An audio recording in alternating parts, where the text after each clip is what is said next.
Legal, pessoas. Então vamos lá, vamos continuar nosso estudo sobre geradores. Entendemos o que é um gerador, mas ainda temos algumas coisinhas, alguns aspectos bem importantes a estudar sobre eles. Então, mas temos que entender mais coisinhas, como eu disse para vocês. Essas coisinhas elas são muito importantes, muito importantes, e a gente tem que saber tratá-las com muito carinho. Vamos lá então.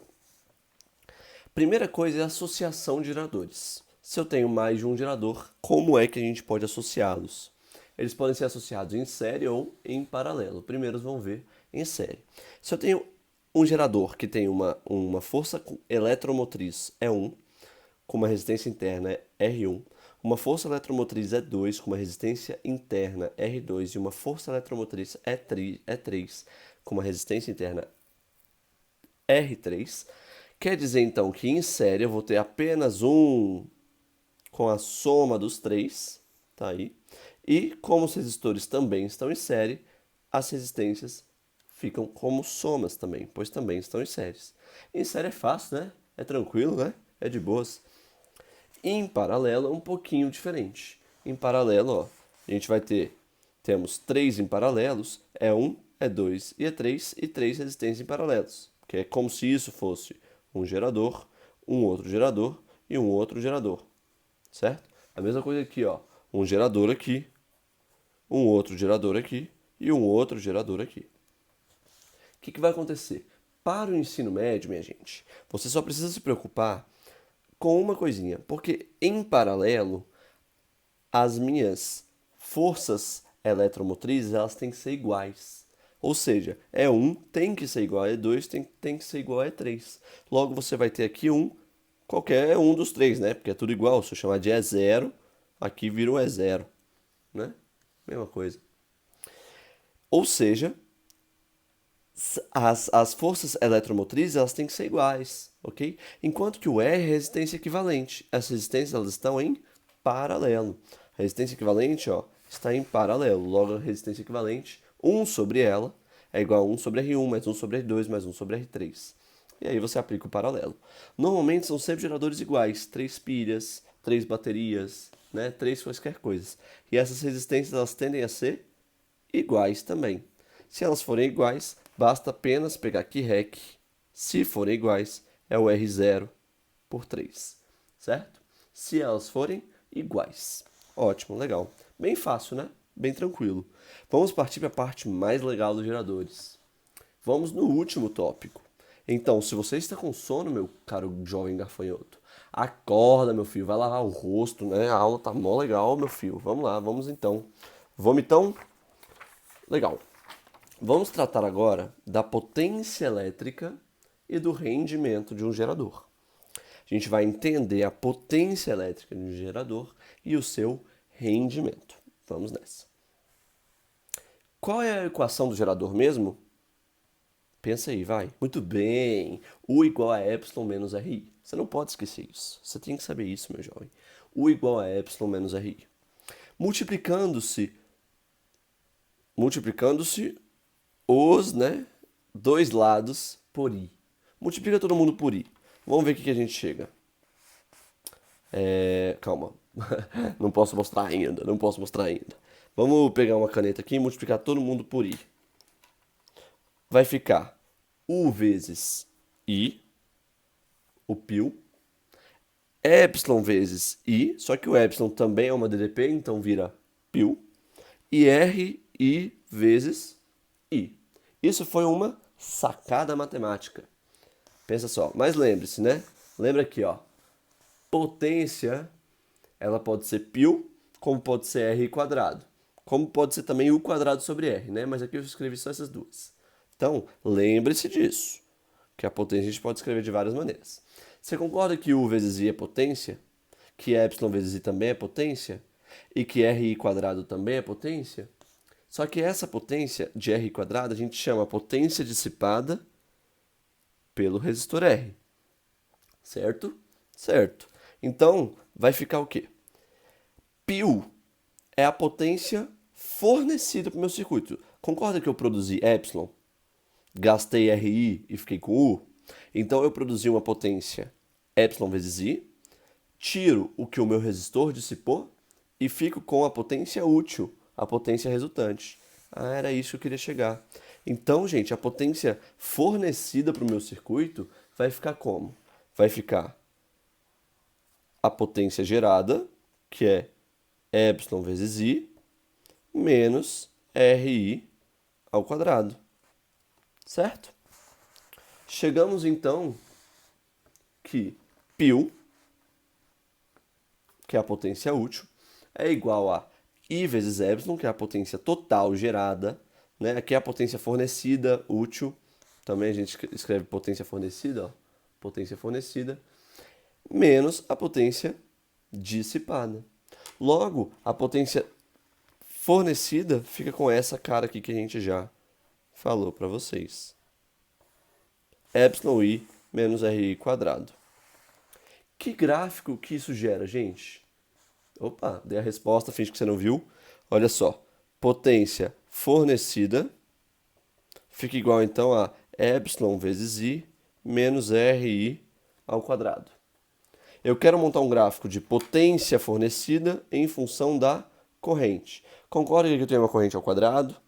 Toda vez que eu tenho minha derivada, minha variável, desculpa, minha variável ao quadrado, eu formo uma, muito bem, eu formo uma parábola.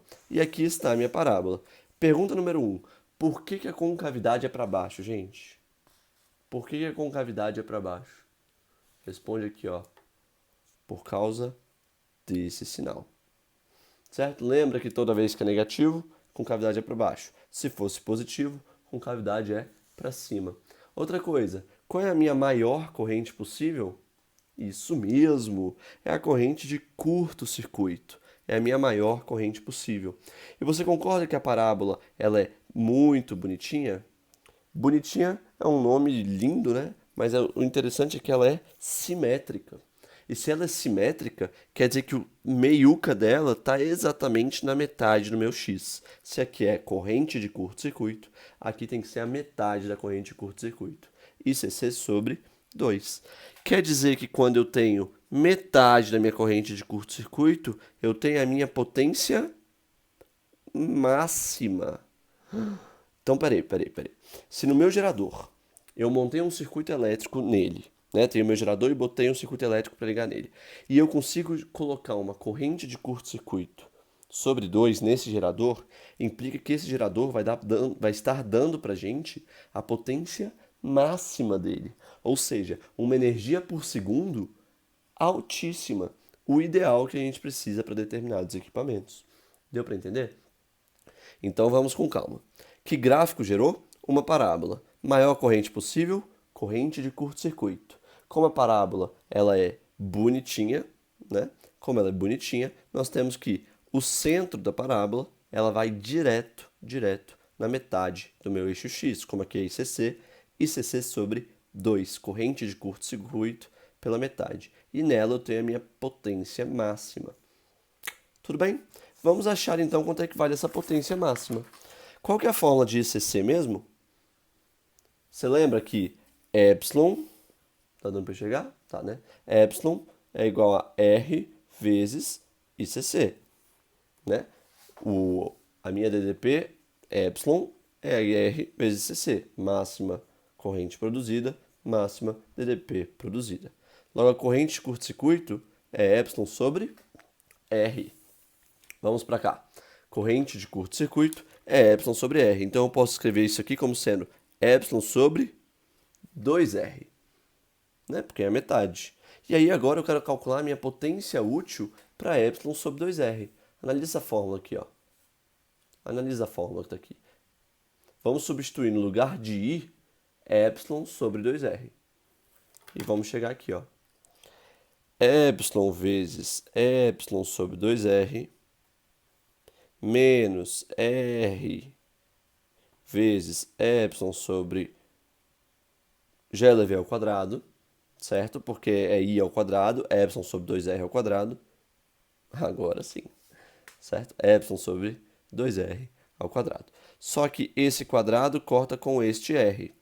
Resultado, epsilon ao quadrado sobre 2R menos epsilon ao quadrado sobre 4r. Tudo bem? Eu vou multiplicar este número por 2 e dividi-lo por 2. Era 2, fica 4. Fiz o MMC, né? Mesma coisa. 2 epsilon ao quadrado sobre 4r menos epsilon ao quadrado sobre 4r dá epsilon ao quadrado sobre 4r.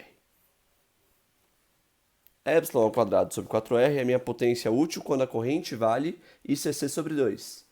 É a potência útil quando a minha corrente vale ICC sobre 2. Quer dizer, então, que a minha potência máxima é identicamente igual a epsilon ao quadrado sobre 4rzinho. Essa fórmula a UNB já cobrou algumas vezes, tá bom? Então é importantíssimo a gente saber ela. Eu, no meu ensino médio, havia decorado ela, mas eu depois, com os estudos, vi que era fácil de prová-la, né? Então eu provei para vocês que a potência máxima de um gerador vale epsilon ao quadrado sobre 4rzinho. Epsilon ao quadrado sobre 4rzinho. Tudo bem? Vamos então para a última folhinha dos nossos estudos. Estamos acabando a teoria de geradores. Então, ó, a potência máxima fornecida quando a corrente do circuito é ICC sobre 2, certo? Ou seja, é epsilon sobre 2r, porque, né, eu já respondi para vocês, porque ICC é epsilon sobre r. Já provamos isso para vocês. Já provei, né? Aqui é a resposta. Agora, a gente vai falar do rendimento. O rendimento é a coisa mais tranquila, gente. Então eu acabei, tá? Acabei aqui sobre potência. A potência do gerador. Tem como eu provar para vocês, mas para o vídeo não ficar muito extenso, acho que não vale a pena. Então eu vou escrever um negocinho aqui bem importante. Resumindo, para um circuito elétrico, então em um circuito, se você quer a potência máxima,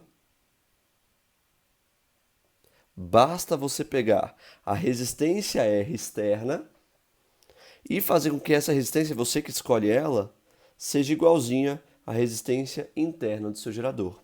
Se isso acontecer, você provou que no seu circuito está tendo a potência máxima, tá bom? Se sua resistência externa for igual à resistência interna, então você tem uma potência máxima. For example, eu disse por exemplo. Se você tem aqui 20 volts, que é a sua força eletromotriz, uma resistência de 5 ohms, e aí você pega um resistor de 10 ohms, como seu R é diferente, seu R é diferente de R interno, né, da resistência interna, não vai passar a potência máxima. Agora, caso você faça isso aqui, ó, 10 ohms, agora vai, porque qual que é a resistência equivalente? 5. 5 é igual a 5, potência máxima. Tá bom? Aquele seriado que passava na Globo, potência máxima. Tudo bem? E agora a gente vai falar do rendimento. Última coisinha, juro que não vou durar mais que 2 minutos. O rendimento é a coisa mais tranquila, fácil, de boas. O que é rendimento, gente? Rendimento é o que você usa pelo que você produziu, né? Então, rendimento, na verdade, é um número de 0 e 1. Se você produziu 10 coisas e você usou as 10, 10 sobre 10 dá 1. Agora, se você produziu 10 coisas e usou só 5, 5 sobre 10 dá meio. Ou seja, não tem como você usar mais coisas do que você produziu. Então, esse número, o maior valor dele é 1, quando o rendimento for o quê? 100%. Né? A gente multiplica por 100 para botar em porcentagem, mas o valor é 1. Né? O maior valor seria o 100%. E o que é que eu uso? Potência útil. Opa, vai tá certo. Útil. E o que é que eu produzo? Potência total. Você deve se lembrar lá da fórmula, que a potência útil é igual à potência total menos a potência dissipada no meu resistor interno. Então, a potência útil é igual a epsilon vezes I, vezes I, menos RI quadrado. Tudo bem? Então vai ficar o que você usa Potência útil, que é U vezes I, né? Não escrevi. U vezes I. Potência útil. E o que você produziu? Epsilon vezes I. Então vai ficar potência útil sobre a gerada, I vezes U sobre I vezes Epsilon. Eu corto os Is. Eu tenho que o meu rendimento vale U sobre Epsilon. Gente, muita teoria, muita teoria. Eu sei disso. Eu vou fazer uma breve revisão de tudo que nós vimos aqui nas aulas de geradores, desde a primeira aula. Vamos lá. Falamos então, primeira coisa, de geradores elétricos, definir o que é, demos exemplos, como representamos e agora a gente vai verificar eletricamente. Definir também para vocês, foi essa aula primeiro. A gente falou de alguns circuitos e definir para vocês qual foi a fórmula do gerador, né? Concluímos que toda vez que tivermos um gerador não ideal, a tensão U nos polos do gerador, ou seja, aqui nos polos do gerador, não é aqui, tá bom? É aqui. A tensão U nos polos do gerador vale U igual a epsilon menos RI. E no gerador ideal, como R é zero, fica U igual a epsilon. Tratamos também, gente, aqui do gráfico do gerador. Vamos desenhar o gráfico do gerador. Como essa é a fórmula, temos uma reta decrescente, porque o sinal ele é negativo. Epsilon, qual é a maior corrente possível? É a corrente de curto-circuito. Falamos do curto também, que eu não falei aqui, está em algum canto, mas falamos do curto-circuito. Analisamos então esse ângulo alfa, descobrimos que a tangente dele dá para a gente a resistência interna. Ótimo. O gráfico de um gerador ideal, ele é constante, não tem problema nenhum. Fizemos o exemplo da UFV, entramos na potência e rendimento, acho que é isso, né? Não, falamos primeiro aqui, ó. Entendemos o que é gerador, fizemos os geradores em série, geradores em paralelo, bem fácil. E aí a gente vai para o tópico mais importante, que seria o da potência elétrica. O da potência elétrica aqui, ó, potência de rendimento. A gente multiplicou todo mundo por I. Lembre-se que potência, que a gente falou hoje, é π, potência dissipada é R². Então fica que a potência fornecida é εi menos R². Bem tranquilo, né? Potência útil gerada, potência dissipada. Ótimo. E aí que gráfico isso gera? Aqui, ó, o gráfico aqui, como é ao quadrado, gera uma parábola. A potência máxima é ε² sobre 4R, que eu provei para vocês aqui. Chegamos na última folhinha. Na última folhinha a gente só comentou de novo, falou do rendimento, que é a potência útil pela potência gerada, que fica U sobre epsilon. Essa é a fórmula do rendimento. Gente, façam exercícios. A gente só vai gravar isso fazendo exercício. Beijos!